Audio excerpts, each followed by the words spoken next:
Hello बच्चों, आपका स्वागत है आपके अपने यूट्यूब चैनल गुरुकुल एकेडमी पर।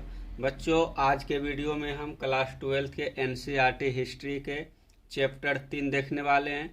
चैप्टर 3 के जो पार्ट 1 वीडियो है उसमें हम चैप्टर 3 के जो लगभग 40 से 45% सिलेबस था वो कवर कर लिए हैं। बाकी का जो बचा हुआ है आज से हम शुरू करने वाले हैं। आज हम सामाजिक विषमताएं से शुरू करेंगे।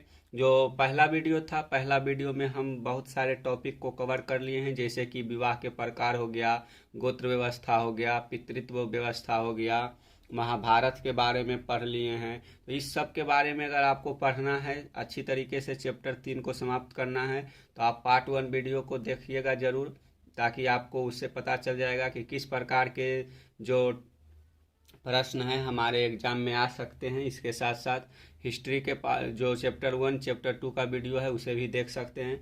तो आज से हम सामाजिक विषमताएं के बारे में शुरू करने हैं। चैप्टर नंबर 3 का एक प्रमुख हिस्सा है।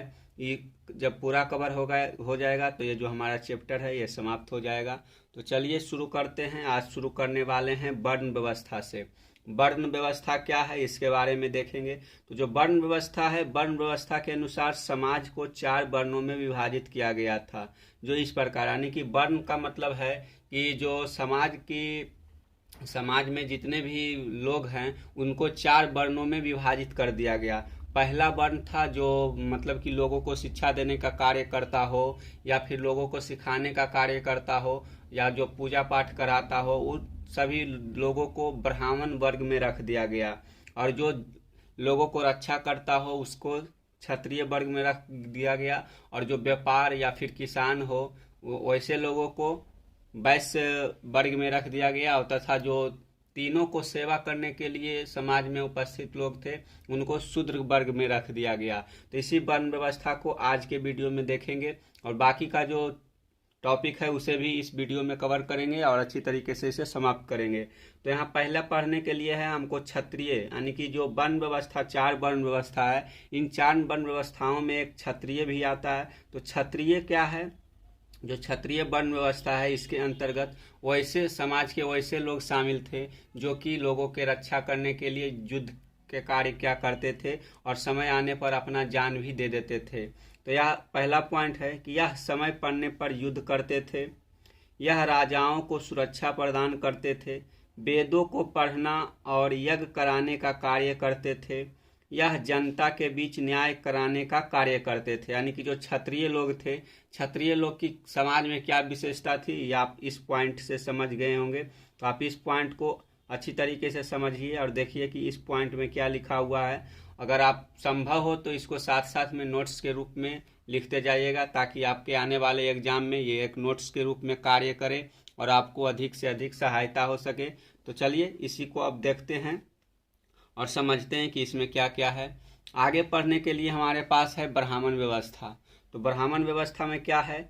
तो ये क्षत्रिय और वैश्य के बच्चों को शिक्षा देने का कार्य करते थे। ब्राह्मण कौन थे? तो जो ब्राह्मण लोग होते थे वो जो क्षत्रिय लोग हैं और वैश्य लोग हैं, इनके बच्चों को शिक्षा देने का कार्य क्या करते थे, वैसे लोग को हम ब्राह्मण के अंतर्गत रखते थे। यज्ञ कराने का कार्य करते थे, यानी कि जो यज्ञ के पुरोहित होते थे वो ज़्यादातर पुरोहित जो होते थे वो ब्राह्मण वर्ग से आते थे। ये दान दक्षिणा लोगों से प्राप्त करते थे, यानी कि लोगों के यहाँ जाकर दान दक्षिणा ग्रहण करते थे और अपना भरण पोषण करते थे। अगला पॉइंट है कि लोगों को वेदों की शिक्षा प्रदान करते थे। जो ब्राह्मण थे वो लोगों को वेदों की शिक्षा प्रदान किया करते थे। लोग इस शिक्षा के बदले वो गुरु दक्षिणा लेते थे और अपना भरण पोषण करते थे। तो हम क्षत्रिय और ब्राह्मण वर्ग को अच्छी तरीके से समझ लिए। तो चलिए अब अगले पेज पर देखते हैं क्या लिखा हुआ है उन दोनों वर्णों के बारे में। तो यहाँ अगला वर्ण है वैश्य। तो वैश्य के बारे में समझ लेते हैं कि वैश्य की क्या विशेषता थी। तो यहाँ पहला पॉइंट लिखा हुआ है कि ये व्यापार, पशुपालन, कृषि आदि कार्य क्या करते थे। यानी कि जो वैश्य लोग थे, वैश्य लोग अपने भरण पोषण के लिए व्यापार, पशुपालन, कृषि आदि का कार्य करते थे। और लिखा है कि ये राजा और ब्राह्मणों को धन या कर ये दिया करते थे। यानी कि जो राजा होता था, राजा जितना भी कर वसूलता था इसी वैश्य समाज से अपना कर वसूलता था। और इसके साथ साथ जो ब्राह्मण होते थे, ब्राह्मण को भी इन्हीं के द्वारा दान दक्षिणा दिया जाता था। यानी कि समाज में 4 वर्ण था, वैश्य ब्राह्मण, क्षत्रिय, वैश्य, शूद्र। इन 4 वर्णों में से केवल वैश्य वर्ण से ही कर वसूला जाता था और इसी के कर पर पूरा राज चलता था। तो आप समझ लिए होंगे कि समाज में जो वैश्य वर्ण है या किस प्रकार से महत्वपूर्ण है। यानी कि अर्थव्यवस्था की जो बागडोर है इसी वैश्य वर्ण के पास होता था। यानी कि यही अपने धन और संपत्ति से समाज के कार्य संचालन में सहायता किया करता था। तो आप यहाँ से ये दोनों पॉइंटों से समझ लिए होंगे। यानी कि जो वैश्य थे वो कार्य क्या करते थे, तो व्यापार हो गया, पशुपालन हो गया, कृषि हो गया, इन सभी गतिविधियों से अपना धन एकत्रित करते थे और कर के रूप में राजा या और दान दक्षिणा के रूप में ब्राह्मणों को दिया करते थे। और ये जो है राजा और ब्राह्मणों को धन प्राप्त करते थे या फिर कर दिया करते थे। इस 2 पॉइंट से आप वैश्य के जो महत्वपूर्ण यानी कि महत्ता है वह समाज में समझ लिए होंगे। अब चौथा वर्ण यहाँ है पढ़ने के लिए शूद्र। तो शूद्र किसे कहते हैं, तो यह तीनों वर्णों की सेवा करने का कार्य करते थे। यानी कि जो शूद्र थे ये समाज में सबसे निचला स्थान पर होते थे। यानी कि ये लोगों को सेवा करने के लिए अपना योगदान देते थे। जैसे कि राजा के यहाँ जितने भी सेवक सेविकाएं होती थी, दास दासियां होती थी, वो सारे इसी शूद्र वर्ण से आते थे। और ये लोग जो ब्राह्मण हो गया, क्षत्रिय हो गया, वैश्य हो गया, इन सभी के यहाँ कार्य करते थे और उनको सेवा प्रदान किया करते थे। तो आप इस पॉइंट से समझ लिए कि जो शूद्र था इसका समाज में सबसे निचला स्तर था। अगला पॉइंट है कि इनका मुख्य कार्य था सेवा करना। जो शूद्र जाति के थे यानी कि शूद्र वर्ण के थे, ये जो वैश्य शूद्र ये किसी प्रकार का जाति नहीं है। इस शूद्र वर्ण में बहुत सारी जातियां हुआ करती थी। जो छोटे छोटे जातियां होती थी इस शूद्र वर्ण में आते थे। और जो वैश्य वर्ण है, वैश्य वर्ण में भी बहुत सारे ऐसे जाति आते थे जो कि अपना व्यापार, जैसे व्यापारी वर्ग हो गया, किसान वर्ग हो गया, जो पशुपालन करते हो, कृषि करते हो, व्यापार करते हो या फिर किसी भी प्रकार की आर्थिक गतिविधि करते हो, वो सारे जाति के लोग ये वैश्य वर्ण में आते थे। और जो भी लोग सेवा देने का कार्य करते थे, जो छोटे जाति के लोग होते थे, वो इस शूद्र वर्ण में आया करते थे। तो आप इस प्रकार से समझ लिए होंगे कि समाज को 4 वर्णों में विभाजित कर दिया गया। ये जो वर्ण व्यवस्था था ऋग वैदिक काल में यह मतलब कि कर्म आधारित था। यानी कि जो जिस प्रकार का कर्म कर रहा है, यानी कि जिस प्रकार का कार्य कर रहा है, उस प्रकार से उसको वर्ण दिया जाता था। यानी कि उस वर्ण में वह शामिल हो जाता था। अगर कोई व्यक्ति शूद्र वर्ण में जन्म लिया हो, अगर वो समाज में अच्छा काम कर रहा हो, लोगों को शिक्षित कर रहा हो, तो वह समाज में ब्राह्मण वर्ण में शामिल हो जाएगा। लेकिन अगर कोई व्यक्ति ब्राह्मण में जन्म लेकर अच्छा काम नहीं कर रहा हो, लोगों को प्रताड़ित कर रहा हो, तो ऐसे लोगों को शूद्र वर्ण में शामिल कर दिया जाता था। लेकिन उत्तर वैदिक काल में क्या हुआ, जो इस वर्ण व्यवस्था है, इस वर्ण व्यवस्था को जन्म आधारित बना दिया गया। यानी कि जो व्यक्ति जैसे कि मान लीजिए किसी का पिता ब्राह्मण है, तो अगर उसका बच्चा पैदा होगा तो वह ब्राह्मण कहलाएगा। तो ये व्यवस्था उत्तर वैदिक काल में लागू हो गया, यानी कि जन्म पर आधारित हो गया। इस प्रकार से आप समझ सकते हैं कि जो उत्तर वैदिक काल था वो अपने कर्मों से कमाया जा सकता था, ये वर्ण व्यवस्था। और उत्तर वैदिक काल में क्या हुआ कि यह जन्म आधारित हो गया, यानी कि जो जिस वर्ण में जन्म लेंगे वह उसी वर्ण के हो जाएंगे। अब आगे हमको पढ़ने के लिए है कि इन नियमों का पालन करवाने के लिए ब्राह्मणों ने कुछ नियम बनाए। यानी कि जो वर्ण व्यवस्था है, वर्ण व्यवस्था को पालन करने के लिए, समाज में लागू करने के लिए ब्राह्मणों के द्वारा कुछ नियम कानून बनाए गए, जो नीचे इस प्रकार से दिया हुआ है। तो चलिए इस नियम कानून को देख लेते हैं कि इसमें क्या क्या पढ़ना है। तो यहाँ पहला कानून है, पहला नियम है कि वर्ण व्यवस्था ईश्वरीय देन है। यानी कि ब्राह्मण बताते थे कि जो ये वर्ण व्यवस्था है यह ईश्वर की देन है, यानी ताकि लोग इस पर संदेह ना कर सके और इस पर प्रश्न ना उठा सके और लोग इसको मतलब कि अपने जीवन में आसानी से मान ले। इसलिए ब्राह्मणों के द्वारा इस वर्ण व्यवस्था को ईश्वरीय बताकर लोगों को डराया गया और ना पालन करने के उपरांत कुछ दंड देने का भी प्रावधान किया गया।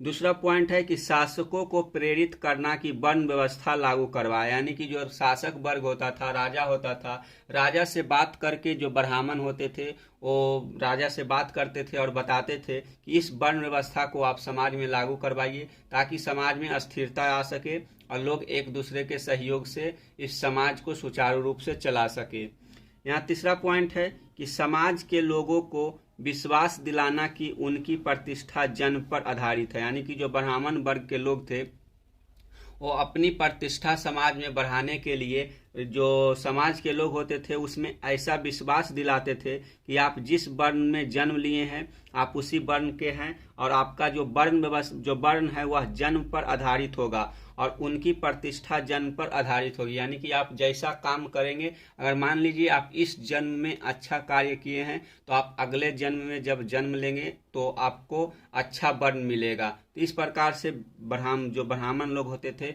वो इस वर्गीय व्यवस्था इस वर्ग की देन बताकर इस वर्ण व्यवस्था को लागू किया करते थे। तो आप ये समझ लिए होंगे कि ब्राह्मणों के द्वारा समाज को सुचारू रूप से चलाने के लिए और वर्ण व्यवस्था को लागू करने के लिए इसका कुछ नियम बनाया था, जो कि नियम इस प्रकार से दिया हुआ था। अब आगे पढ़ लेते हैं। आगे हमारे पास पढ़ने के लिए है कि क्या क्षत्रिय हमेशा राजा हो सकते थे। जो राजा है क्या वो हमेशा क्षत्रिय वर्ण से आते थे, इसके बारे में बताना है। तो इसका हमें इतिहास में क्या उल्लेख मिलता है, इसके बारे में क्या प्रावधान था, इसके बारे में थोड़ा सा देख लेते हैं। तो यहाँ क्वेश्चन पूछा गया है कि क्या क्षत्रिय हमेशा राजा हो सकते हैं, यानी कि जो क्षत्रिय है वही हमेशा राजा होते हैं, ऐसा बताना है। तो यहाँ पहला पॉइंट लिखा हुआ है कि नहीं, ऐसा बिल्कुल नहीं है कि हमेशा जो राजा है वह क्षत्रिय ही होता है। इतिहास में कुछ ऐसे भी उदाहरण है जो कि ना क्षत्रिय थे ना ब्राह्मण थे, फिर भी वो राज्य पर अपना शासन चलाए थे। तो चलिए देख लेते हैं कि इसका हमें इतिहास में क्या क्या वर्णन मिलता है। यहाँ पहला पॉइंट है कि जो क्षत्रिय हैं वो हमेशा राजा नहीं हुआ करते थे। यह असत्य है कि हमेशा क्षत्रिय ही राजा होते हैं। इतिहास में कई ऐसे राजा रहे हैं जो क्षत्रिय नहीं थे, जैसे महापद्मनंद एक शूद्र जाति से आता था, पुष्यमित्र शुग एक ब्राह्मण जाति से आता था। आपको इससे अंदाजा लग गया होगा कि जो समाज था, समाज में जो राजा होते थे वो क्षत्रिय के अलावा अन्य वर्ण से भी आते थे। यहाँ दूसरा पॉइंट है कि मौर्य वंश के संस्थापक चंद्रगुप्त मौर्य, जिसने एक विशाल साम्राज्य पर राज किया था, बौद्ध ग्रंथों के अनुसार चंद्रगुप्त मौर्य को क्षत्रिय बताया गया है, परंतु ब्राह्मण शास्त्र में इसे निम्न कुल का बताया गया है। आप इस पॉइंट से यह समझ लिए होंगे कि जो चंद्रगुप्त मौर्य है यह एक विशाल साम्राज्य का स्थापना किया था। ये चंद्रगुप्त मौर्य यानी कि मौर्य साम्राज्य को यानी कि मौर्य वंश को बौद्ध ग्रंथ में इसे क्षत्रिय बताया गया है, लेकिन कुछ ऐसे ब्राह्मण ग्रंथ है जिसमें मौर्य वंश को निम्न कुल का बताया गया है। तो आप इससे समझ लिए होंगे कि जो मौर्य साम्राज्य था इसको अभी तक मतलब प्रॉपर इसका अभी जानकारी नहीं है कि जो मौर्य वंश था या क्षत्रिय वर्ण था या फिर ब्राह्मण ग्रंथ में जो लिखा हुआ है यह कि निम्न कुल का है, ये सही है। तो आप इससे अंदाजा लगा सकते हैं कि समाज में क्षत्रिय के अलावा और भी ऐसे राजा थे जो कि राज किए थे। अब आगे के पॉइंट देखते हैं। तो यहाँ अगला पॉइंट लिखा हुआ है कि शुग और कण्व वंश मौर्य के बाद का वंश है जो ब्राह्मण कुल के माने जाते हैं। आपको यहाँ लिखा हुआ मिल रहा है कि शुंग वंश, कण्व वंश जो कि मौर्य वंश के बाद के शासक है, ये जब राज्य करना शुरू किए तो ये ब्राह्मण माने जाते हैं, यानी कि जो शुग वंश और कण्व वंश के राजा थे ये ब्राह्मण कुल से संबंधित थे। तो आप इससे अनुमान लगा सकते हैं कि क्षत्रिय के अलावा भी जो शासन करने का दायित्व है वो अन्य वर्ण के लोगों पर भी है। तो इससे आप अनुमान लगाते हैं कि क्षत्रिय के अलावा भी यहाँ पर शासन किए थे। अब अगला पॉइंट देख लेते हैं। तो अगला पॉइंट क्या है, इसको देखने के लिए थोड़ा सा ऊपर चलते हैं। तो यहाँ लिखा हुआ है कि इन उदाहरणों से हमें यह ज्ञात होता है कि राजा कोई भी बन सकता था। इसके लिए यह जरूरी नहीं था कि वह क्षत्रिय कुल में पैदा हुआ हो। ताकत और लोगों की समर्थन ज्यादा महत्वपूर्ण था राजा बनने के लिए। यानी कि इस पॉइंट से हमें यह क्लियर हो जाता है कि अगर समाज में आपको राजा यानी कि किसी राज्य का राजा बनना है तो आप में राजा की जैसी योग्यता होना चाहिए, और समाज के लोगों की समर्थन जब आपको प्राप्त है तो आपको राजा बनने से कोई नहीं रोक सकता, और आप उस समाज में एक अच्छे राजा के रूप में कार्य कर सकेंगे और लोगों के बीच पहचाने जा सकेंगे। तो इस बात से आप अनुमान लगा सकते हैं कि जो राजा है, राजा बनने के लिए क्षत्रिय या फिर किसी अन्य वर्ण का होना जरूरी नहीं था। आप किसी भी वर्ण के हैं, अगर आपके अंदर योग्यता है और लोगों का समर्थन है तो आप राजा बन सकते हैं और राज कर सकते हैं। तो आप इस पॉइंट को देख लिए। अब अगले पॉइंट को देखने के लिए चलते हैं अगले पेज पर। अब हमारे पास पढ़ने के लिए है वर्ण व्यवस्था। पढ़ लिए कि वर्ण व्यवस्था किस प्रकार से समाज में कार्य करता था। क्षत्रिय के अलावा क्या अन्य वर्ण के लोग शासक बन सकते थे, ये भी समझ लिए। अब हमको देखना है जाति के बारे में कि समाज में इस जाति व्यवस्था का उद्भव कैसे हुआ, इसकी शुरुआत किस प्रकार से हुआ। तो चलिए इसको देखते हैं। तो यहाँ लिखा हुआ है कि जहाँ वर्ण केवल 4 थे वहीं जातियाँ बहुत सारी थी। जिन्हें वर्ण में समाहित नहीं किया उन्हें जातियों में डाल दिया जाता था, जैसे निषाद, स्वर्णकार, बरही आदि। जातियां कर्म के अनुसार बनते गए और वही उनकी जाति जन्म से हो जाती थी। यानी कि जाति का मतलब क्या है कि जो लोग वर्ण में शामिल नहीं किए गए, जैसे कि यहाँ उदाहरण के रूप में आप देख सकते हैं, निषाद हो गया, स्वर्णकार हो गया, बरही हो गया, इन लोगों को किसी भी वर्ण में शामिल नहीं किया गया। और जिन लोगों को वर्ण में शामिल नहीं किया गया है उन लोगों के लिए अलग जाति बना दिया गया। और इस जाति व्यवस्था का जो मतलब आरंभ है या उत्तर वैदिक काल से होता है। और उत्तर वैदिक काल में जो विवाह के प्रकार थे, विवाह के प्रकारों में जो उत्पन्न व्यवस्थाएं थी, अगर उस व्यवस्था का कोई पालन नहीं करता था, उस व्यवस्था के विरुद्ध जाकर अगर कोई शादी करता था तो उससे जो उत्पन्न संतानें होती थी उसको एक अलग जाति में डाल दिया जाता था। अगर मान लीजिए कि कोई ब्राह्मण कुल की कन्या है, अगर वो शूद्र कुल के पुरुष से शादी कर लेता है तो उस शादी से जो उत्पन्न बच्चा होता था उसको एक अलग जाति में डाल दिया जाता था। इस प्रकार से जो समाज में है, समाज में अनुलोम विवाह और प्रतिलोम विवाह के फलस्वरूप बहुत सारे जातियों का निर्माण हो गया। और इस जातियों के जो निर्माण है, इस जाति के निर्माण के मतलब कारण समाज में बहुत सारी जातियों का उद्भव हो गया। इससे आप समझ सकते हैं कि समाज में जो वर्ण व्यवस्था है, वर्ण व्यवस्था के साथ साथ जाति व्यवस्था की भी शुरुआत हो गई। तो जो जाति व्यवस्था होती थी ये कर्म के अनुसार, मतलब कि शुरुआत में तो कर्म के अनुसार बनता गया, लेकिन समय बीतते बीतते इस जाति व्यवस्था को भी जन्म आधारित बना दिया गया। यानी कि आप जन्म से जिस कुल में, जिस जाति में पैदा हुए हैं आप उसी जाति के हो जाएंगे। तो इस प्रकार से आप समझ लिए कि वर्ण व्यवस्था की शुरुआत भी पहले कर्म आधारित था, फिर उत्तर वैदिक काल में यह जन्म आधारित हो गया। उसी प्रकार से जाति भी पहले कर्म आधारित था लेकिन फिर यह जन्म आधारित हो गया। तो आप वर्ण में और जाति में समझ गए होंगे। यानी कि समाज के जिन लोगों को वर्ण में शामिल, वर्ण व्यवस्था के अंतर्गत शामिल नहीं किया गया उनको जाति व्यवस्था के अंतर्गत डाल दिया गया। और इस प्रकार से जो अनुलोम विवाह, प्रतिलोम विवाह के फलस्वरूप उत्पन्न संतानें होती थी उसके लिए एक अलग जाति व्यवस्था, यानी कि एक अलग जाति बना दिया जाता था। तो अगर आप जो विवाह व्यवस्था है उसके बारे में अधिक जानकारी लेना चाहते हैं तो आप पिछले वीडियो को देख लीजिए। और उस वीडियो में हम जो विवाह के बारे में बताए हैं, 8 प्रकार के विवाह होता है, उसमें जो पहले के 4 यानी कि 4 विवाह होते थे वो उत्तम विवाह माना जाता था, और बाकी के जो बचा हुआ 4 विवाह के प्रकार है वो निम्न विवाह माना जाता था। इसके साथ साथ समाज में क्या होता है कि बहुत सारे विवाहों के प्रकार थे, उसके साथ साथ अनुलोम विवाह और प्रतिलोम विवाह भी समाज में प्रचलित था। तो अनुलोम विवाह और प्रतिलोम विवाह को अगर आप समझना चाहते हैं तो अगर आप एनसीईआरटी के बुक रखे हुए हैं, अगर रखे हुए हैं तो आप बुक को पढ़ सकते हैं, उसमें आपको बहुत सारी जानकारी मिल जाएगी। इसके साथ साथ हम जो पिछले वीडियो का नोट्स, मतलब कि आपको इसका नोट्स चाहिए तो आप हमारे जो वीडियो के डिस्क्रिप्शन बॉक्स में टेलीग्राम का लिंक दिया हुआ है, आप उससे जुड़कर इसका जो PDF है वो प्राप्त कर सकते हैं और अपने साथ साथ जो पीडीएफ है उसको अपने कॉपी में लिखिए और अच्छे से समझिए, क्योंकि जो याद होता है वह पढ़ने से ज़्यादा लिखने से होता है। अगर आप इसको अच्छी तरीके से लिख लिए तो आपको एग्ज़ाम के साथ साथ जो जनरल तैयारी है उसमें भी आपको काम देगा, और आने वाले एग्ज़ाम में किसी भी प्रकार की एग्ज़ाम है उसमें बहुत सारी सहायता प्रदान करेंगे। तो आगे हम अब पढ़ने वाले जो टॉपिक है उसमें लिखा हुआ है कि 4 वर्णों के परे अधीनता और संघर्ष, यानी कि जो 4 वर्ण था, ब्राह्मण हो गया, क्षत्रिय, वैश्य, शूद्र, ये जो 4 वर्ण था इसमें हमेशा संघर्ष हुआ करता था, और ये ब्राह्मण और जो क्षत्रिय था एक दूसरे को नीचा दिखाने के लिए हमेशा संघर्ष किया करता था। तो इसी के बारे में हमको पढ़ना है कि समाज में ये वर्ण व्यवस्था में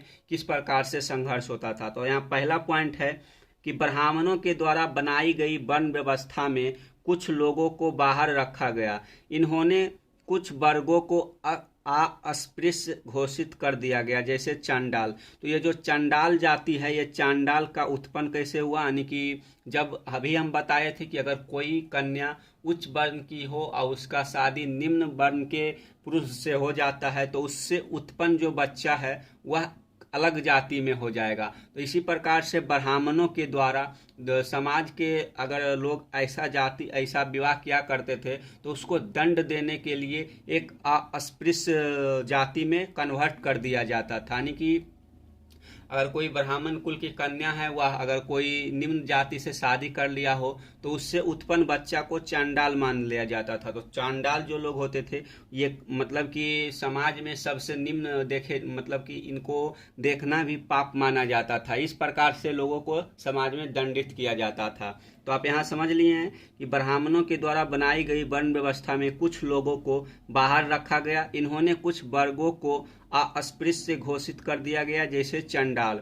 यहाँ लिखा है कि ब्राह्मण अनुष्ठान को पवित्र काम मानते थे, यानी कि जो ब्राह्मण थे ब्राह्मण अनुष्ठानों को पवित्र मानते थे, जैसे कि यज्ञ हो गया, पूजा पाठ हो गया, ये अनुष्ठान जो है ये ब्राह्मण पवित्र मानते थे। और जो इसको मतलब कि नकारते थे, इसको मानने से इनकार करते थे, उन लोगों को समाज में बहुत सारे दंड दिया जाता था। उसी दंड के अनुसार समाज में बहुत सारा संघर्ष होना शुरू हो गया।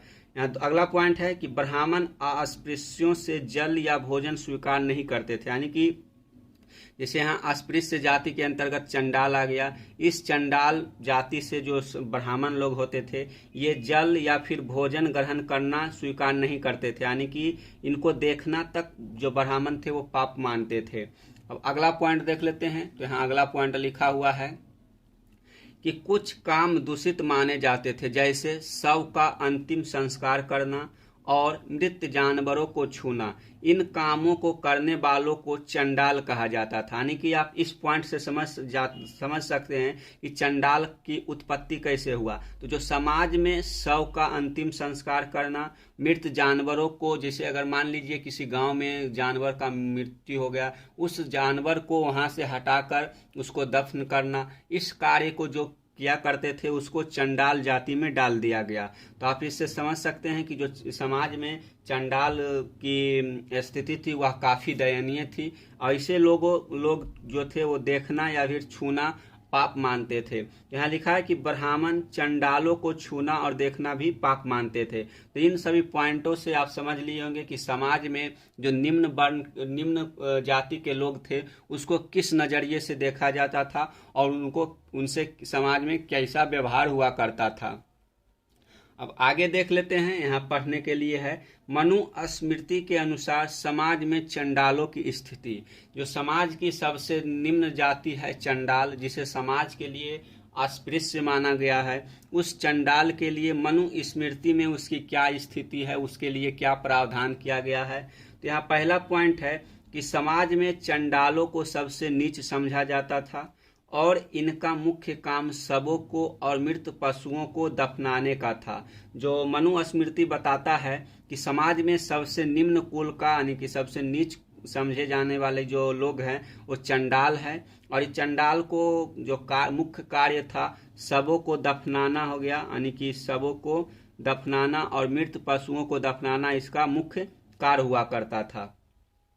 अगला पॉइंट है कि ये गांव से बाहर रहते थे, यानी कि जो चांडाल वर्ग के लोग थे ये गांव में निवास नहीं करते थे। यानी कि मान लीजिए अगर 100 गांव का बस्ती, 100 घरों का बस्ती है तो उस बस्ती में ना रहकर उन्हें बस्ती से बाहर रखा जाता था। और अगर जो गांव है, गांव में जैसे कि नाली साफ करना हो, अगर किसी की मृत्यु हो गया हो या फिर किसी जानवर को मृत्यु हो गया हो, तो जब जो शव हो गया, शव को उठाने के लिए या मृत जानवरों को उठाने के लिए अगर उनको बुलाया जाता था तो समाज मतलब कि जो लोग होते थे वो अपने अपने घरों में चले जाते थे और वो अपने साथ जो आते थे तो एक ढोलक लेकर आते थे ताकि उस ढोलक को सुनकर लोग अपने घरों में चला जाएं और उनको देखने की जरूरत ना पड़े। इस प्रकार से आप समझ सकते हैं। तो यहाँ देखते हैं कि ये गांव से बाहर रहते थे, जो चंडाल लोग थे ये गांव से बाहर रहते थे, फेंके बर्तनों का प्रयोग करते थे। यानी कि गांव के लोग जो बर्तन फेंक दिया करते थे उसका प्रयोग करते थे। तो ऐसा क्यों? जो बर्तन बेचने वाले लोग होते थे इनको नए बर्तन नहीं देते थे, इसलिए इन अपने गुजारा बसर करने के लिए जो समाज में फेंका हुआ बर्तन होता था उसका प्रयोग करते थे। मृत लोगों के कपड़े पहनते थे, यानी कि जो चंडाल लोग थे इनको समाज के द्वारा पूरी तरीके से काट कर रखा गया था, यानी कि इनको किसी प्रकार की व्यवस्थाओं पर अधिकार नहीं दिया जाता था। यानी ये जो चंडाल वर्ग के लोग थे ये फेंके हुए बर्तनों में अपना भोजन करते थे, मृत लोगों के कपड़े पहनते थे, मृत लोगों के आभूषण पहनते थे। इस प्रकार से आप देख सकते हैं कि समाज में चंडाल वर्ग या नीच वर्ण के लोगों की, जो नीच वर्ग के लोग थे उसकी स्थिति क्या थी। अगला पॉइंट है कि रात में गांव नगरों में चलने की मनाही थी। यानी कि जो चंडाल लोग होते थे इनको गांव में, अगर गांव या नगर में रात में चलने पर इनको मनाही था, यानी कि ये रात में नगर में या गांव में नहीं आ सकते हैं। ये अस्पृश्य समझे जाते थे। सड़क पर चलते हुए करताल बजाना पड़ता था ताकि दूसरे उन्हें देखने से बच जाएं। इसके अलावा जो चंडाल लोग या अस्पृश्य जाति के लोग होते थे इनको क्या किया जाता था, जब ये चलते थे तो इनके पीछे मोर के पंख बांध कर चलते थे ताकि जो ये चल रहे हैं तो इनके जो मतलब जमीन पर पांव का निशान बन रहा है उस पांव के निशान पर किसी अन्य का पांव ना पड़ जाए, इसलिए उस निशान को मिटाते हुए चलते थे। इस प्रकार से इनको समाज में ट्रीट किया जाता था। तो आप इससे समझ सकते हैं कि जो चंडाल वर्ग के या निम्न वर्ग के लोग थे उनकी स्थिति समाज में क्या थी। इस प्रकार से जो हमारे एनसीईआरटी का बुक है उनके सारे जो नोट्स था उन नोट्स को हम एकत्रित करके उसको निचोड़ के आपके लिए लाए हैं। इसका पीडीएफ प्राप्त करने के लिए आप टेलीग्राम चैनल से ज्वाइन हो सकते हैं। आपको टेलीग्राम चैनल का लिंक वीडियो के डिस्क्रिप्शन में मिल जाएगा। अगर आप सर्च करेंगे तो अभी सर्च में नहीं आएगा क्योंकि वहां पर बहुत कम लोग ज्वाइन हुए हैं। अगर आप ज्वाइन होते गए हैं तो आप वहां से इसका पीडीएफ प्राप्त कर सकते हैं। तो चलिए अब अगले नोट्स को देखते हैं और अगले टॉपिक क्या पढ़ना है इसके बारे में समझते हैं। तो बच्चों अगला टॉपिक है पढ़ने के लिए। यहाँ टॉपिक का नाम है संसाधन एवं प्रतिष्ठा। तो संसाधन और प्रतिष्ठा का मतलब क्या है इसके बारे में देखते हैं। तो यहाँ लिखा हुआ है कि आर्थिक संबंधों के अध्ययन से पता चलता है कि दास, भूमिहीन खेतीहर, मजदूर, मछुआरों, पशुपालक, कृषक, शिकारी, शिल्पकार, वणिक, मुखिया, राजा आदि सभी का सामाजिक स्थान इस बात पर निर्भर करता था कि आर्थिक संसाधनों पर उनका नियंत्रण कैसा है। यानी कि जो समाज में अधिक धनी होते थे उनको समाज में अधिक सम्मान दिया जाता था और जो समाज में निर्धन होते थे उनको समाज में उस प्रकार से सम्मान नहीं मिलता था जिस प्रकार से धनी वर्ग के लोगों को मिलता था। तो आप इस प्रकार से समझ सकते हैं कि इस टॉपिक का नाम संसाधन एवं प्रतिष्ठा क्यों रखा गया है। तो इस टॉपिक का मतलब सीधा सीधा यह है कि जिसके पास जितना अधिक संसाधन होगा उसके पास उतना अधिक प्रतिष्ठा और सम्मान होगा, जिसके पास कम संसाधन होगा उसके पास कम प्रतिष्ठा और कम सम्मान समाज में उसको प्राप्त होगा। तो इस जो पॉइंट लिखा हुआ है इस पॉइंट को अच्छी तरीके से समझ लीजिए कि जिसको समाज में अधिक प्रतिष्ठा और सम्मान चाहिए वो अधिक से अधिक धन कमाने चाहिए और अधिक धनी होनी चाहिए। इस बात पर निर्भर करता था कि समाज में आपको किस प्रकार की प्रतिष्ठा प्राप्त होगी। अब अगला टॉपिक देख लेते हैं। अगला टॉपिक यहाँ है कि संपत्ति पर स्त्री और पुरुषों के भिन्न अधिकार, यानी कि समाज में जो संपत्ति था, संपत्ति पर स्त्री और पुरुषों का अधिकार अलग अलग होता था। यहाँ लिखा है कि मनुस्मृति के अनुसार जो संपत्ति पर स्त्री और पुरुष का अधिकार है उसके बारे में समझ लेते हैं। तो यहाँ पहला पॉइंट है कि पिता की मृत्यु के बाद उसकी संपत्ति पुत्रों में बांटी जाती थी, यानी कि अगर पिता का मृत्यु हो गया, जो मनुस्मृति है, मनुस्मृति में लिखा हुआ है कि अगर पुत्र की मृत्यु हो गया, पिता का मृत्यु हो गया है, तो पिता की मृत्यु के बाद पिता की जो संपत्ति है उस संपत्ति पर पुत्रों का अधिकार हो जाएगा, यानी कि पुत्रों में उसे बांट दिया जाएगा। इसके साथ साथ जो सबसे बड़ा पुत्र या ज्येष्ठ पुत्र होता था उसको संपत्ति में विशेष हिस्सा दिया जाता था, यानी कि उसके लिए अलग से एक हिस्सा बना दिया जाता था जो बड़ा पुत्र होता था। अगला पॉइंट है कि विवाह के समय मिले उपहार पर स्त्री का अधिकार था। यह संपत्ति उसकी संतान को विरासत में मिलती थी, पति का उस पर कोई अधिकार नहीं होता था। यानी कि अगर किसी लड़की का शादी होता है, उस शादी के दौरान जो उसे उपहार मिलता है उस उपहार पर सिर्फ और सिर्फ उस लड़की का अधिकार होता था, और उसके बाद जो उस संपत्ति पर अधिकार है, यानी कि जो औरत को शादी के दौरान मिला संपत्ति है उस पर उसके बाद उसका संतान का अधिकार होगा। इस प्रकार से आप समझ सकते हैं कि पिता के संपत्ति पर पुत्रों का अधिकार होता था, और विवाह के दौरान जो मिले हुए उपहार है या फिर संपत्ति है उस पर स्त्री का अधिकार होता था, उसके बाद उसके पुत्रों का अधिकार होता था। अगला पॉइंट है कि स्त्री पति की आज्ञा के बिना गुप्त धन संचय नहीं कर सकती थी। जो ये सारे प्रावधान बताया गया है, ये सारे प्रावधान आपको मनुस्मृति में देखने को मिलेगा, यानी कि ये मनुस्मृति के अनुसार यहाँ लिखा हुआ है। यानी कि आप जब एनसीईआरटी बुक पढ़ेंगे तो उसमें बहुत सारे ऐसे प्रावधान मिलेंगे जो कि आपको अचंभित कर सकता है। तो आप इसको अच्छी तरीके से पढ़िए और अच्छे से समझिए कि क्या क्या लिखा हुआ है। अगला पॉइंट यहाँ है कि उच्च वर्ण की महिला संसाधनों पर अधिकार रखती थी, यानी कि जो समाज में उच्च वर्ण के लोग हो, जैसे क्षत्रिय हो गया, ब्राह्मण हो गया, जो क्या कहता है वैश्य हो गया, इन सब वर्णों के जो स्त्री थी वो संसाधन पर महिलाओं का भी अधिकार होता था, यानी कि वो पति के संसाधन पर भी अपना अधिकार जता सकती थी और लोगों को दान के रूप में या फिर अपने सगे संबंधियों के रूप में दान दक्षिणा में वो दे सकते थे। तो इस प्रकार से जो निम्न वर्ण की महिलाएं होती थी समाज में, उनके लिए संपत्ति पर कोई अधिकार नहीं बताया गया। अगर पत्नी को अगर कोई गुप्त धन संचय करना होगा तो उसके लिए पहले पति से आज्ञा लेना होगा। अगर पति से आज्ञा नहीं ली है तो गुप्त धन संचय नहीं कर सकती है। तो इस प्रकार से आप समझ सकते हैं कि संपत्ति पर स्त्री और पुरुष का अधिकार किस प्रकार से है। ये आपको कहाँ देखने को मिलेगा, तो ये मनुस्मृति से लिया हुआ सारा फैक्ट है। आपको ये सारा फैक्ट एनसीईआरटी बुक में मिल जाएगा। अगर आप अभी तक एनसीईआरटी बुक नहीं खरीदे हैं तो आप एनसीईआरटी बुक खरीद सकते हैं। आपको मार्केट में इसका लगभग 90 से 100 रुपया के आसपास मिल जाएगा। ये हो गया बुक का नाम, भारतीय इतिहास के कुछ विषय। ये भाग 1 है। भाग 1 में 4 चैप्टर दिया हुआ है, जिसमें से आज हम 3 चैप्टर को खत्म कर लेंगे और बचा हुआ 1 चैप्टर उसको भी 2 या 3 वीडियो में समाप्त कर लेंगे और इसको अच्छी तरीके से समझ लेंगे। उसके बाद हम पार्ट 2 बुक पर चलेंगे। जो इतिहास है 12th में टोटल इतिहास के 3 बुक है, जो ज़्यादा नहीं, आपको मात्र 40 से ज़्यादा तो 40 से 45 पेज में आपको समाप्त हो जाएगा। यानी कि पतरा बुक है और 3 बुक में इसको विभाजित किया गया है। तो आप इसको समझ लिए हैं कि स्त्री और पुरुष का अधिकार संपत्ति पर किस प्रकार से था। अब आगे चलते हैं। आगे हमें को पढ़ने के लिए क्या है, तो यहाँ आपको पढ़ने के लिए एक टॉपिक है कि पुरुषों के लिए मनुस्मृति कहती है कि धन अर्जित करने की 7 तरीके हैं। यानी कि पुरुषों के लिए मनुस्मृति में धन संचय करने का 7 उपाय बताया गया है। पहला विरासत के रूप में। तो विरासत क्या है, यानी कि जो पिता के द्वारा जमा किया हुआ संपत्ति है उसको विरासत बोलते हैं। यानी कि पिता की मृत्यु के बाद जो संपत्ति पुत्रों को मिलता है वो विरासत होता है।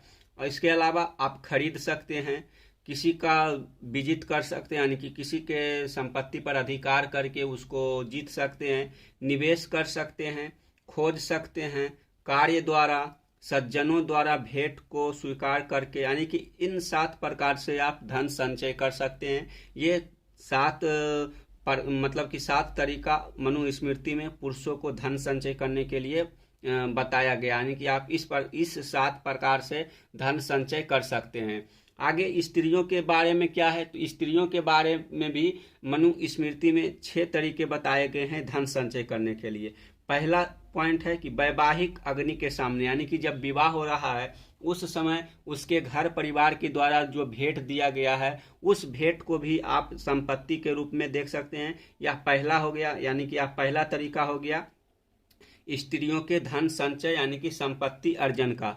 दूसरा है वधू गमन के समय मिली भेंट, यानी कि जब विवाह हो जाता है, जब वधू घर जाती है तो वहाँ जो उसको भेंट मिलता है वो उसका दूसरा तरीका है धन संचय करने का। तीसरा है स्नेह के प्रतीक के रूप में, यानी कि अगर मान लीजिए आप घर में सभी के प्रिय हैं, अच्छे काम करते हैं, अगर आप अच्छे तरीके से घर के अंदर लोगों को सम्मान दे रहे हैं तो आपको जो घर के बड़े के लोगों के द्वारा भेंट मिलता है उस भेंट को भी आप अपने संपत्ति के रूप में रख सकते हैं।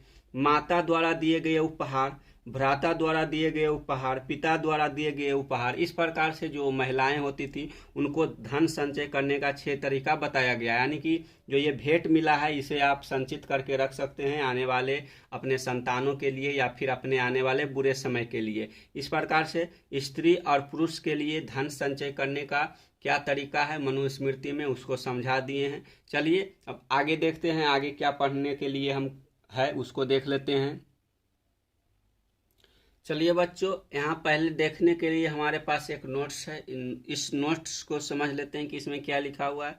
तो स्त्री के लिए एक बात बताई गई है कि जो स्त्री को धन अर्जन करने का 6 तरीका बताया गया है, उसके अलावा क्या कि इसके अतिरिक्त प्रवृत्ति काल में मिली भेंट तथा वह सब कुछ जो अनुरागी पति से उसे प्राप्त हो, यानी कि अगर स्त्री को 6 प्रकार से जो मिला हुआ अर्जन है उसके अलावा जो पति के द्वारा दिया हुआ भेंट है उसको भी आप पत्नी के भेंट यानी कि पत्नी के स्त्री के संपत्ति के रूप में देख सकते हैं। तो ये हो गया एक नोट्स, इसको आप अपने कॉपी में लिख सकते हैं।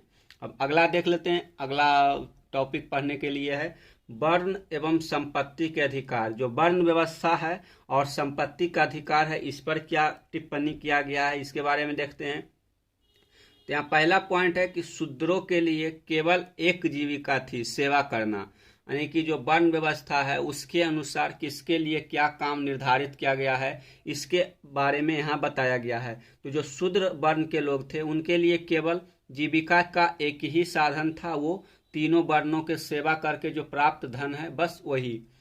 उच्च वर्णों में पुरुषों के लिए अधिक संभावना थी, यानी कि जो उच्च वर्ण के लोग थे जैसे क्षत्रिय हो गए, वैश्य हो गए और ब्राह्मण हो गए, इन सभी वर्णों के लिए समाज में संपत्ति या धन कमाने के लिए अधिक संभावनाएं थी शूद्रों के अलावा।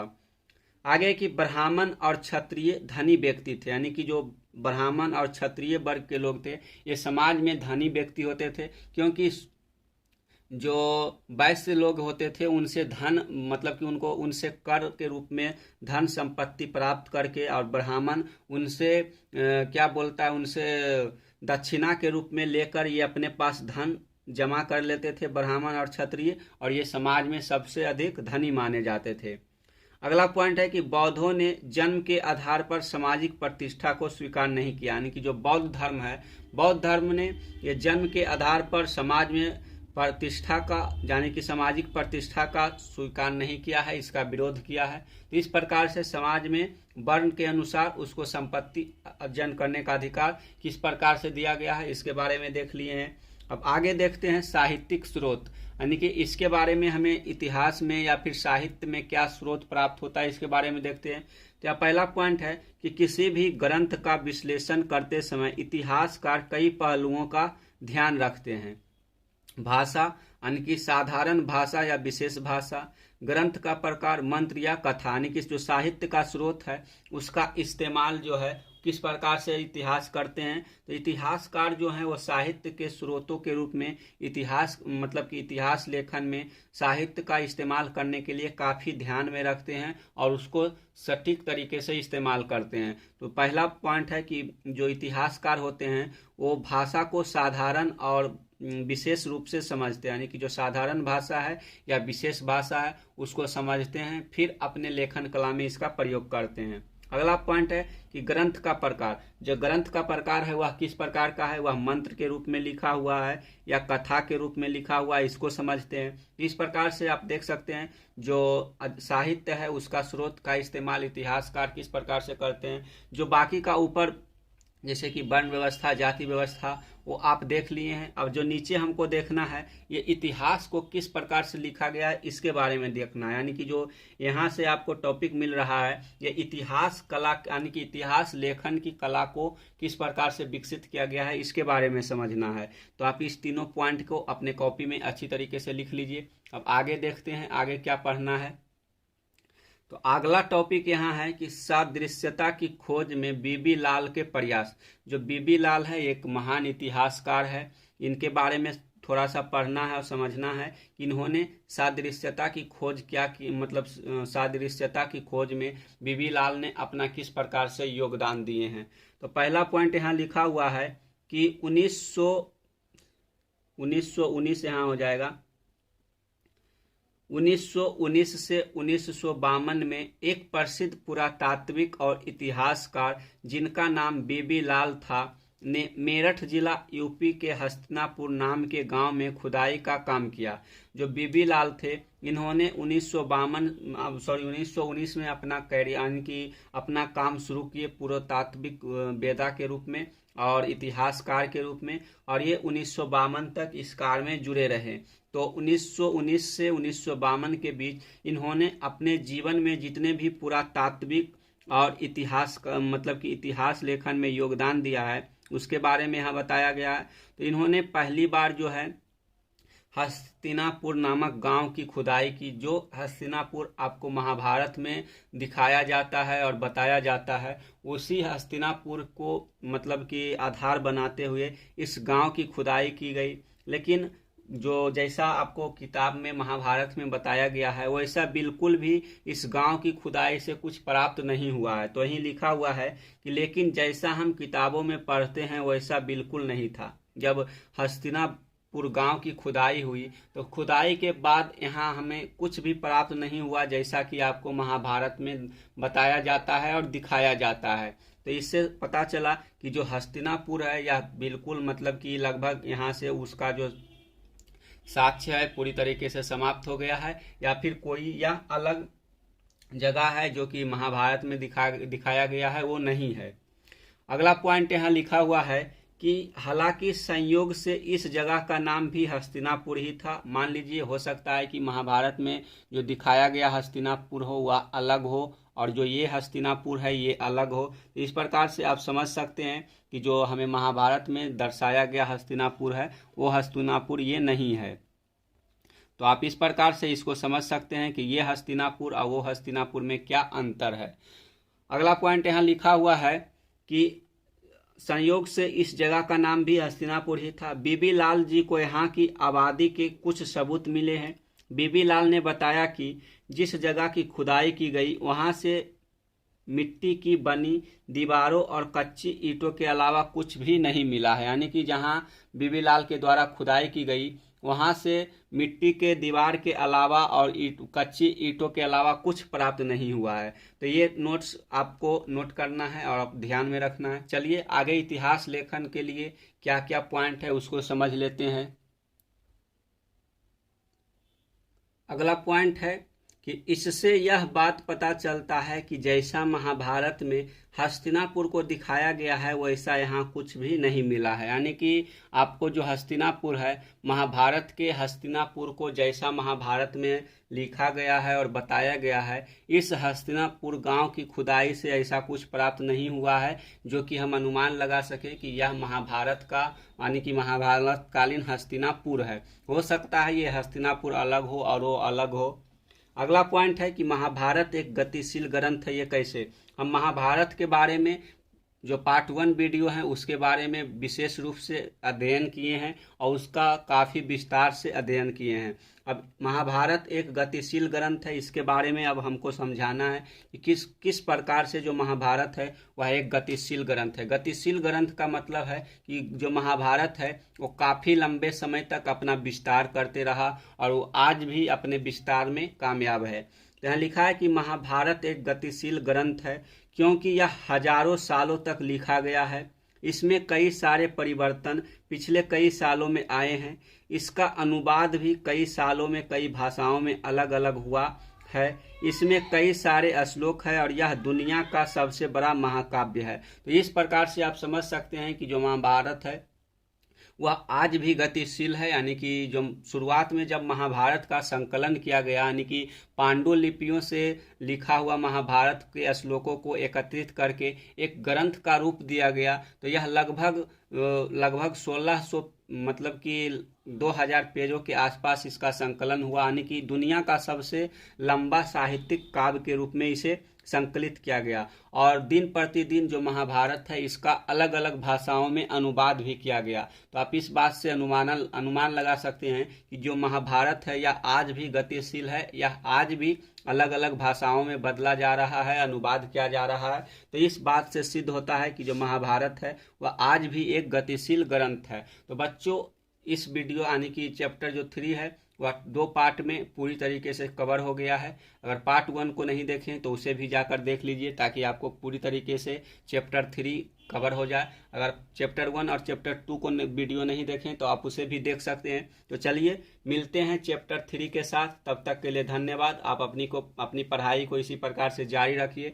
अगर आप जो चैप्टर 1, चैप्टर 2 और चैप्टर 3 के ऑब्जेक्टिव क्वेश्चन देखना चाहते हैं तो आपको हिस्ट्री का एक अलग प्ले लिस्ट बना हुआ है जिसमें आपको ऑब्जेक्टिव क्वेश्चन कराया गया है। आप वहां से जाकर इसका ऑब्जेक्टिव क्वेश्चन कवर कर सकते हैं ताकि आपको अनुमान लग जाएगा कि जो हम आपको पढ़ाए हैं क्या वह एग्जाम में पूछा जाता है या नहीं पूछा जाता है। इसके साथ साथ आप जो लॉन्ग टाइप क्वेश्चन होता है, जो सब्जेक्टिव क्वेश्चन होता है, उसका भी लिखने का प्रैक्टिस कीजिए ताकि आपको आने वाले एग्जाम में, बोर्ड एग्जाम में काफ़ी सहायता मिल सके। तो चलिए मिलते हैं एक नए वीडियो के साथ, तब तक के लिए धन्यवाद। जय हिंद, जय भारत।